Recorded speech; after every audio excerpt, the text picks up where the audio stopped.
Good afternoon. We've gotten the lay of the land just now about some of the vast challenges that we're facing in our society. And now I'd like to take an opportunity to infuse us with a little bit of optimism. And I'm going to begin just by talking about the people that we have in the room today. Each one of us comes from a different background, from a different perspective. Perhaps we work in media or a corporation, in government, education. Perhaps we're a parent. Perhaps we're an executive. Perhaps we're a student. But there's one thing that is uniting us here in this room, and it is that we want to do the impossible. We want to become magical unicorns. We want to take these lessons we learn, go out into the world with them, and tackle some of the greatest challenges that we face as humanity. Challenges like poverty. In its most basic form, a challenge like this is a lack of access to money, to the basic things we need like housing, to opportunities that will bring us fulfillment and success in our future. And Nathaniel set us up a little bit to understand the scope of poverty in the world, but just to set a baseline for us for this conversation, I wanted to think about a couple of statistics. In our world today, we have 10.7% of our populations, roughly 767 million people around the world who are currently living under the definition of extreme poverty. This is earning less than $1.90 per day. So in this room here, if we believe this room is a microcosm of our world, we have roughly 500 people.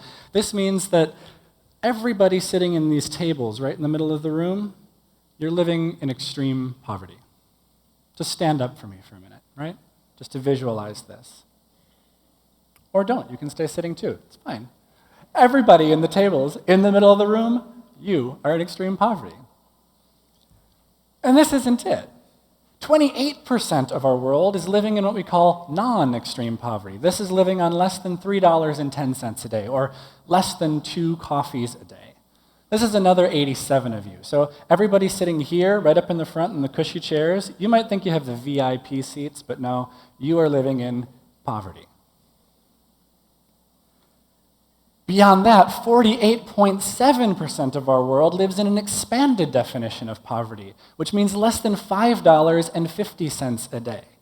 Nearly half of our world living on less than 3 coffees a day.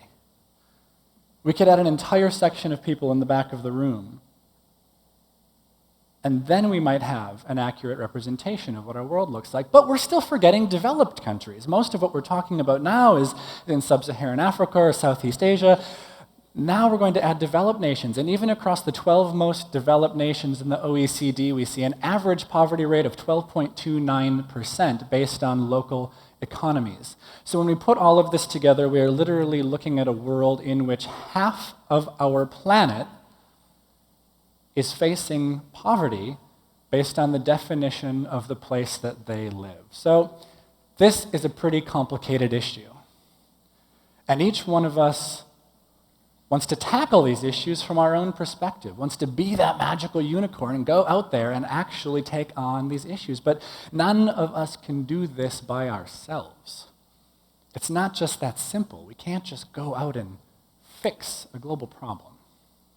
So what I would like to share with you today is a framework for thinking about these massive, complex challenges that we face in the world and breaking them down into 4 steps that can help us accurately consider them, accurately assess the ways that we can approach them, and ultimately hope to solve them.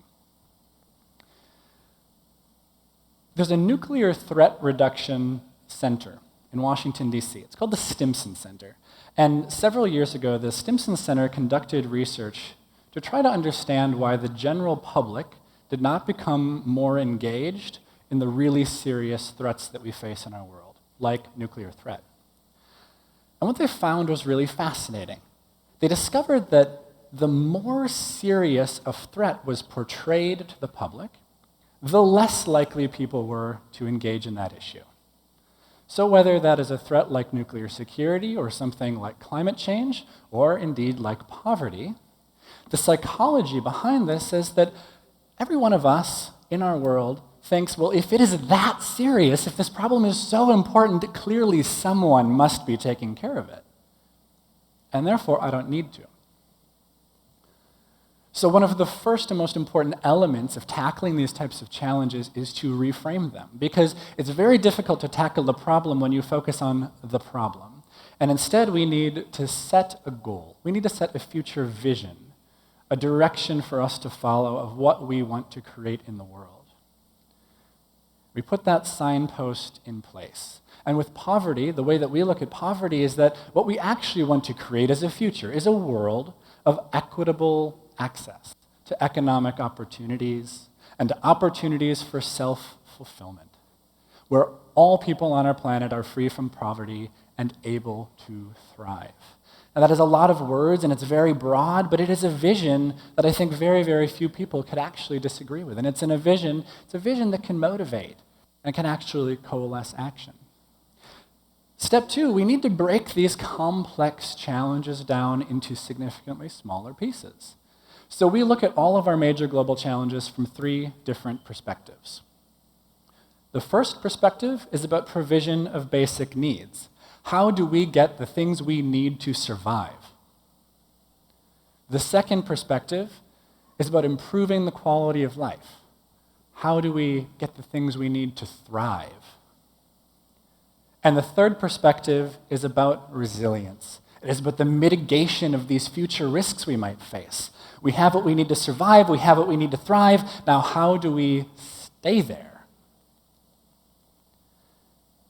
And the third step is that when we step into the ring with these massive challenges, we need to bring the right tools to the fight.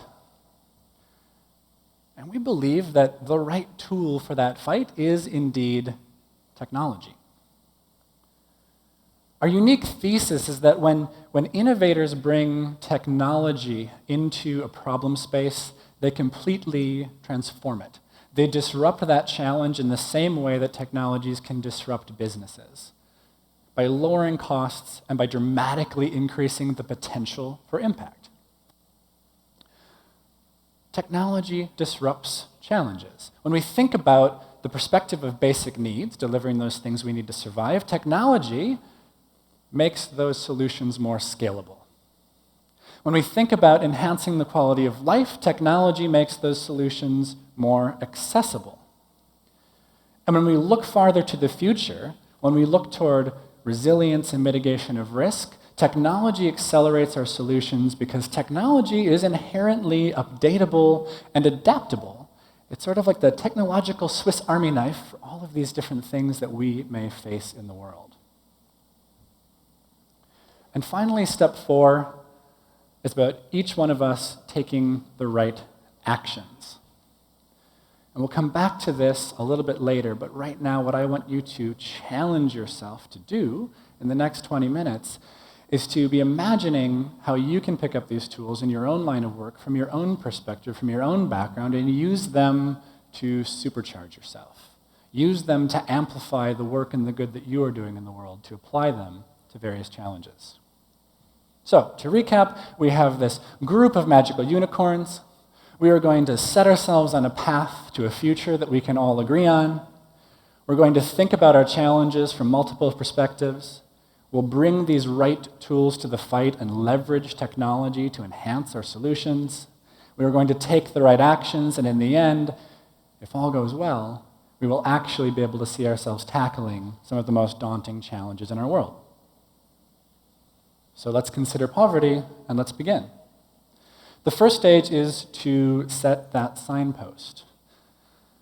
Envisioning that future, envisioning that world of equitable access, envisioning that world where all people on our planet are able to have access to money and the things they need to thrive. And we set that on a course, on a roadmap. We put it right at the end, and we start building our journey and our pathway from poverty to prosperity. And to begin, we'll consider our basic needs. So, about 15 years ago, I was working with a civil society NGO that worked in rural Siberia. And for many years, we had worked with the United States and Russian governments to provide various types of basic need delivery in these rural communities. And one of those was a lot of food delivery. And I distinctly remember a letter that we had received from the mayor of one of these towns. And it said, "Thank you so much for the assistance that you have been providing us. However, we would like to ask that you no longer send us green beans and ketchup, because we have more than we will ever need." And I think about that type of an implementation for basic need delivery and compare that with what we have today. And I realize just how much more scalable our solutions and how much more effective our solutions can be.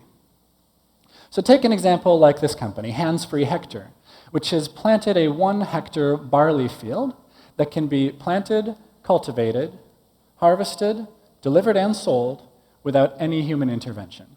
Completely automated food production solution. That's great in a place where you have land and you have access to this, but what about a lot of the countries that are facing extreme poverty, where arable land is actually one of the biggest challenges that they face? Well, then we can bring in a solution like vertical farming. This is a company called Spread. It's a robotic factory in Japan, and this year they anticipate producing between 30,000 and 50,000 heads of lettuce per day. With no soil, with no pesticides, and with precision watering technology that doesn't simply dump water onto the land, but uses exactly what is needed, and generates true resource independence in providing a highly localized food solution. While we're talking about delivery of food, we should certainly consider the World Food Program. The World Food Program is actually the largest agency in the world addressing food shortages globally. And many of the countries that they are working in are those countries that are facing extreme and non-extreme poverty. The World Food Program serves more than 80 million people in 80 countries and delivers over $800 million of food vouchers every year.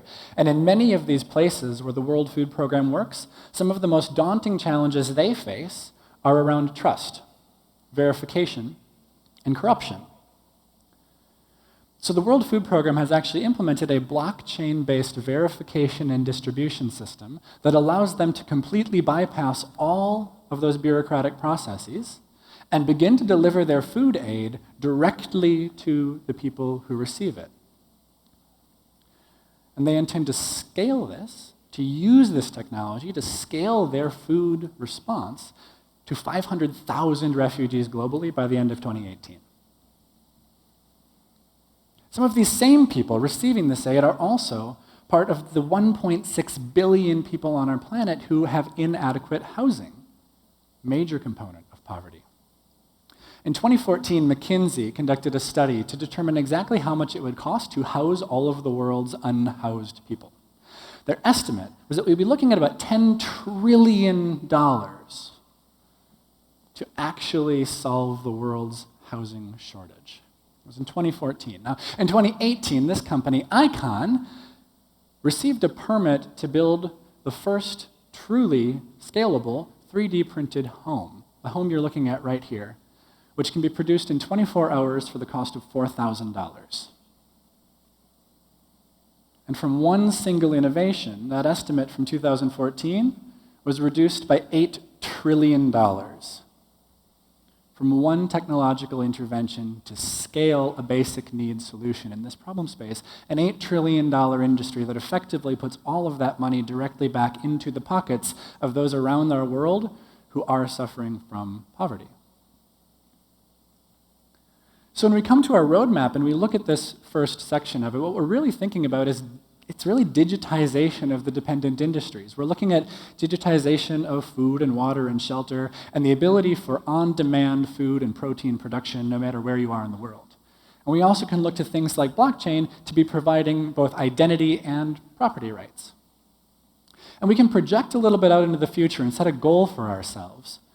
A point in time where we actually see everything we need to survive being able to be acquired for less than $1 per pound.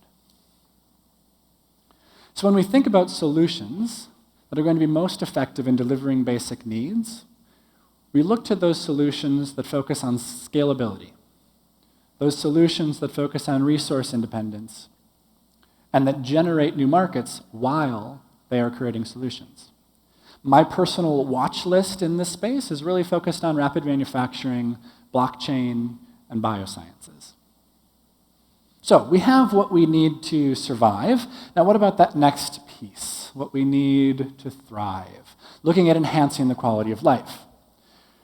Here we think mostly about financial inclusion. We can think about access to healthcare, access to education, but sometimes the interventions that are actually most effective are sometimes the simplest, the most elegant.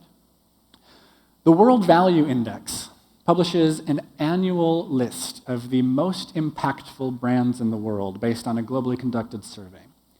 And this year, for the first time in history, a for-profit company was on that top 10 list of the most impactful brands in the world.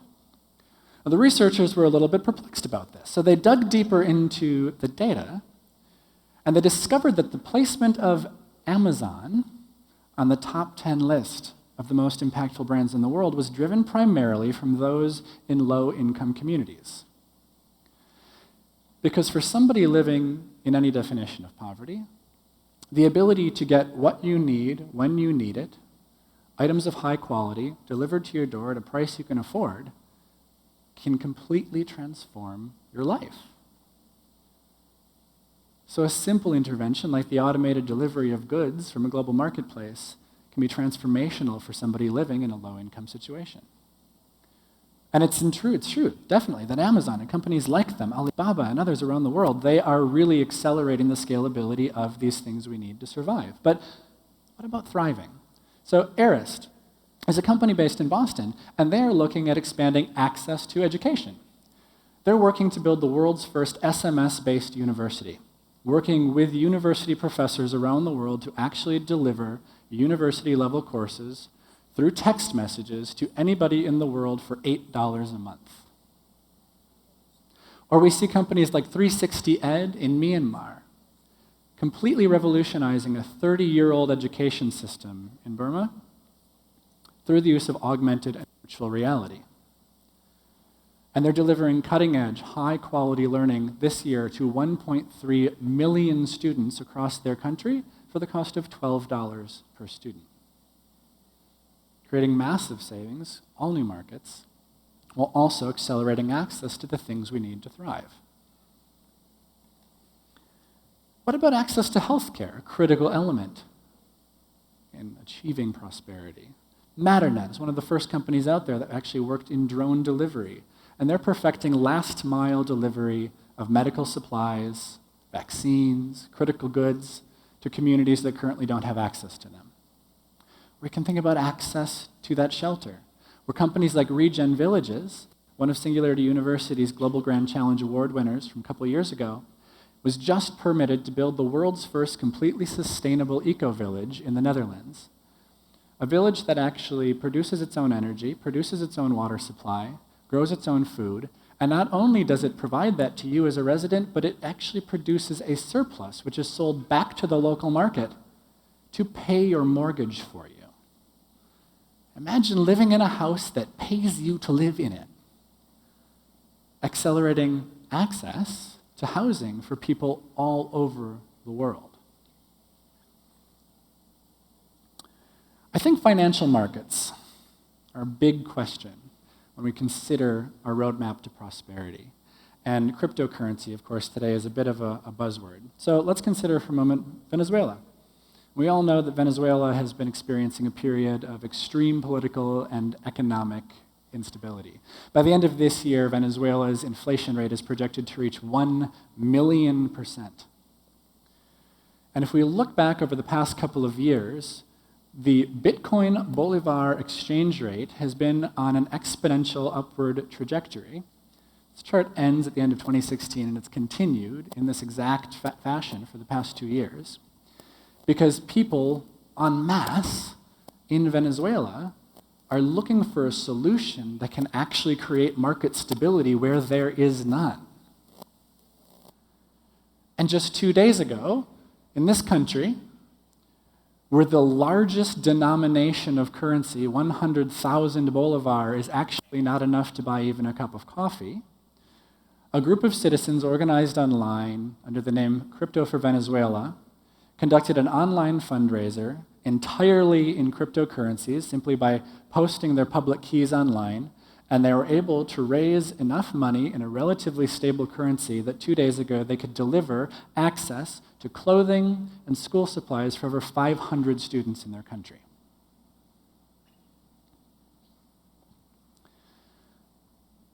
So when we think about this next section of our roadmap, on our pathway to prosperity, we're really looking at creating access to those digitized industries, where we do think about automated delivery of goods and global digital marketplaces completely transforming economic opportunities for people around the world.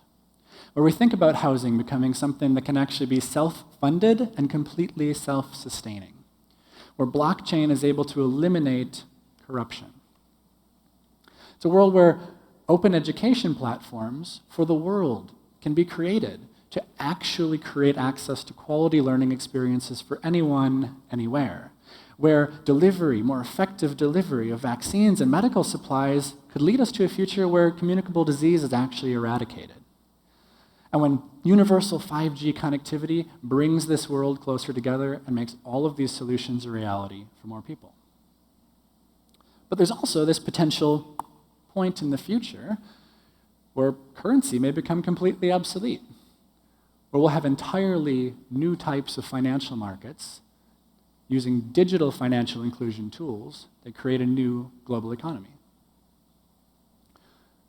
So when we are considering the solutions we'd like to implement, the solutions that can enhance quality of life for people, those that will be most effective are going to be the solutions that focus on accessibility and on location independence, and still on generating new markets through their implementation.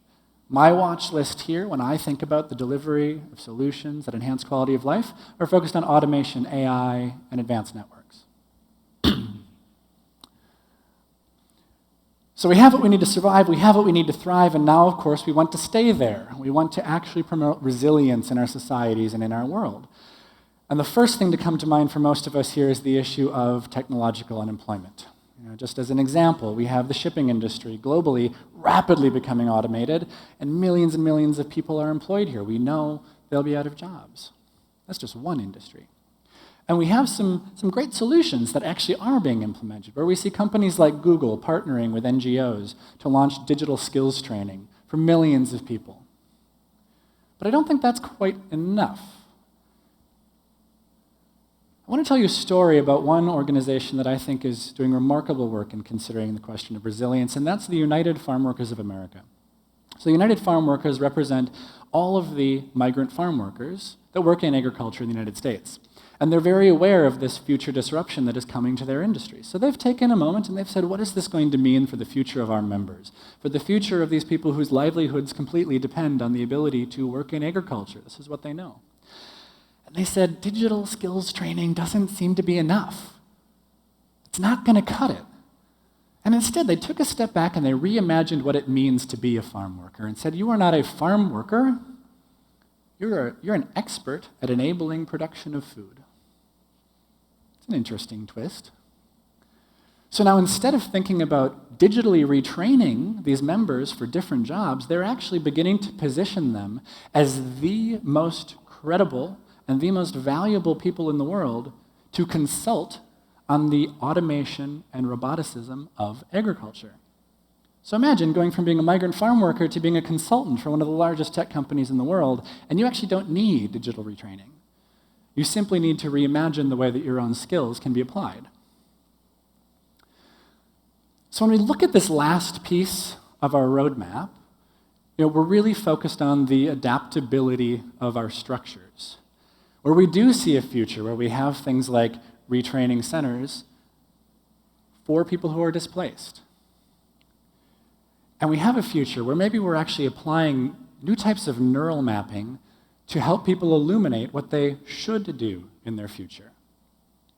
We see this future where maybe we could even achieve zero workplace injuries. But it's also a future where there are these looming threats of budget crises, of mass unemployment.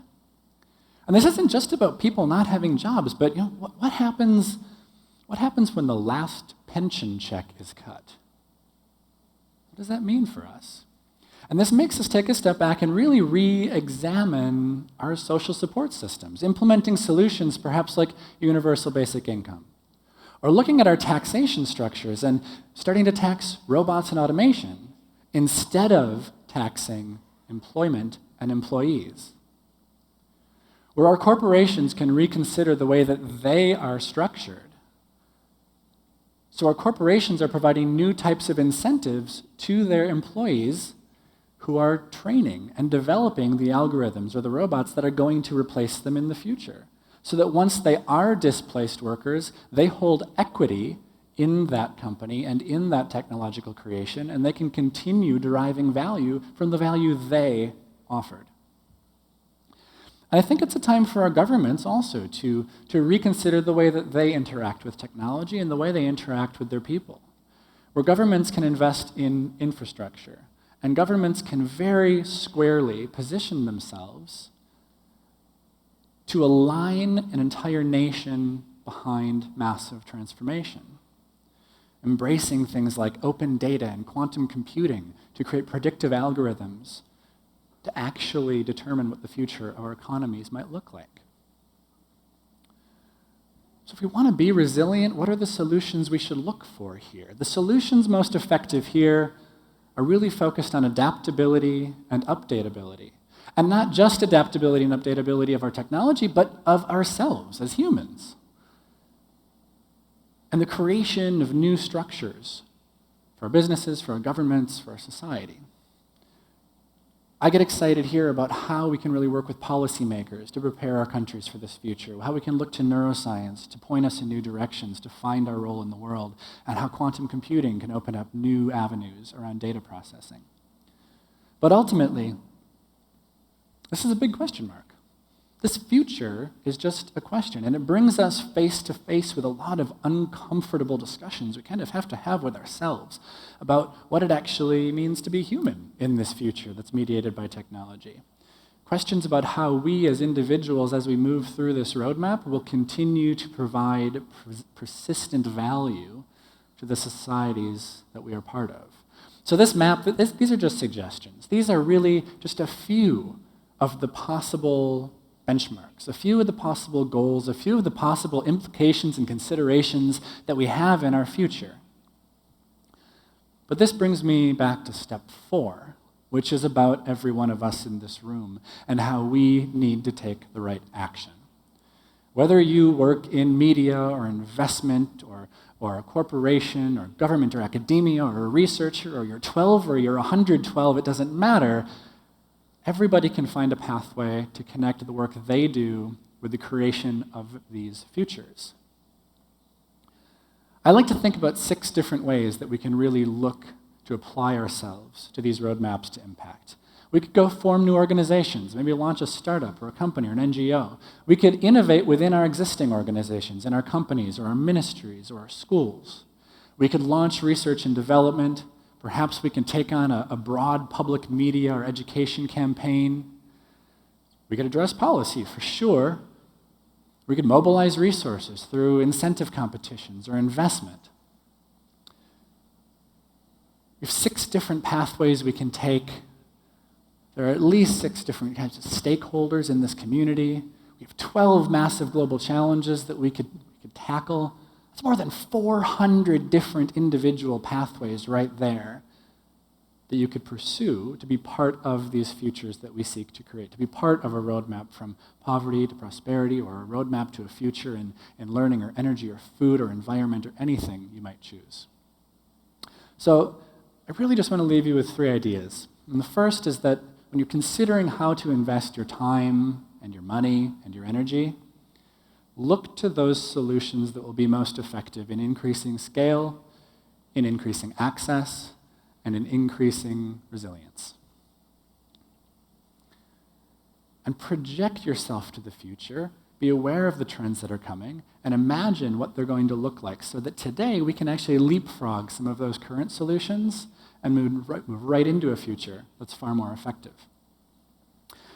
But the final idea is really just that technology is not a solution. On its own, none of these interventions are going to solve the problems in our world. Technology is simply a tool. And ultimately, it's up to every person here to pick up the tool and go use it. Because no matter what challenge we're talking about in the world, the people who need it most are the people who are least likely to find it. So take these conversations home, take these conversations back to your school, back to your company, back to your family, and find the way that you can be part of it. Find the way that you can bring more people into this future, find the way you can provide it for those around you. And I truly believe that if we do this together, we will see a future where we can tackle our greatest challenges. Thank you.